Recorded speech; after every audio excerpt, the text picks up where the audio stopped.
தமிழகம் முழுவதும் 10,000 ரேஷன் கடைகளில் அமைச்சர் சொன்ன முக்கிய தகவல். வாங்க என்ன தகவல் சொல்லிருக்காங்க சொல்லி பார்க்கலாம்.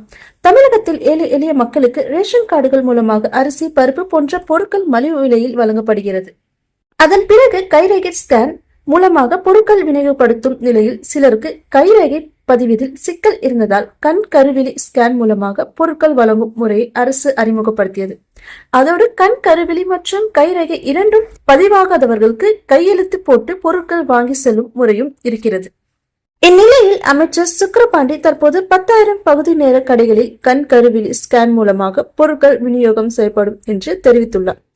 அதன் பிறகு தமிழகத்தில் 3 லட்சம் பேர் புதிதாக ரேஷன் கார்டுகள் விண்ணப்பித்துள்ளனர் என்றும் அதில் 1.5 லட்சம் பேருக்கு சரிபார்ப்பு பணிகள் நிறைவடைந்து விட்டதாகவும் தெரிவித்துள்ளார்.